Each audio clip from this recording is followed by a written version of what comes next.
வணக்கம். இப்போ practice problem 4.2 பார்க்க போறோம். ஸோ இதுவும் லீனியாரிட்டி பிரின்சிபல் பேஸ் பண்ணி பார்க்க போறோம். சரியா?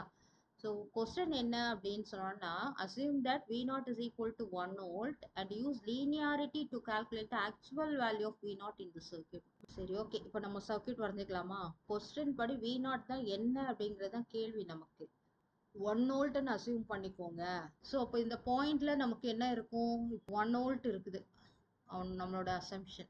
இதில் வந்து 8 ஓம் ரெசிஸ்டன்ஸ் ஆல்ரெடி இருக்குது. ஸோ 8 ஓம் ரெசிஸ்டன்ஸும் தெரியுது, வி நாட்டும் தெரியுது. அப்போ இது வழியாக ஃப்ளோ ஆகக்கூடிய கரண்ட்னு ஒன்று இருக்கும் இல்லையா?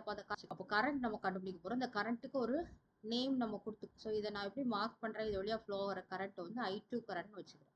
ஸோ இந்த I2 கரண்ட் இந்த அசம்ஷன் படி நமக்கு என்ன இருக்கலாம் அப்படின்னு சொன்னால், ஓம்ஸ்லா தான். ஓம்ஸ்லா என்ன? V equal to IR.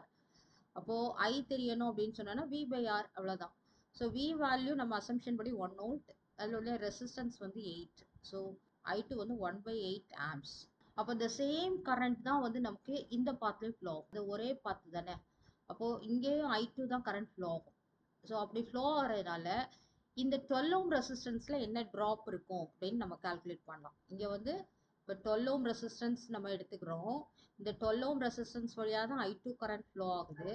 அப்போ இங்கே வந்து என்ன வோல்டேஜ் ட்ராப் இருக்கும்? வோல்டேஜ் ட்ராப் அக்ராஸ் திஸ் அப்படின்னா அகைன் ஓம்ஸில் இதில் அப்ளை பண்ணி பார்த்தோம் அப்படின்னு சொன்னோம்னா 12 இன்ட்டு I2 கரண்ட் என்னன்னு கால்குலேட் பண்ணியிருக்கோம்? 1/8 கால்குலேட் பண்ணியிருக்கோம் இல்லையா? 2 டைம்ஸ் 4ஆல் இது பண்ணாலும் இது 3 டைம்ஸ். ஸோ இது வந்து 1.5 வோல்ட்ஸ் இருக்குது இதில் உள்ள ட்ராப்.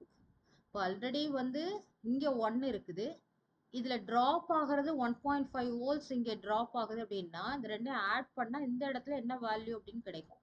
ஸோ இது 2.5 இருந்திருக்கணும். சரியா? 2.5 இருந்தால் தான் இங்கே 1 வோல்ட் இருக்கும். ஸோ இங்கே தான் நம்ம வந்து இந்த லீனியாரிட்டி ப்ராப்பர்ட்டியை நம்ம அப்ளை பண்ண போகிறோம். 2.5க்கு 1 வோல்ட் இருந்ததுன்னா ஆக்சுவலாக என்ன இருக்குது? நமக்கு 40 வோல்ட்ஸ் இருக்குது.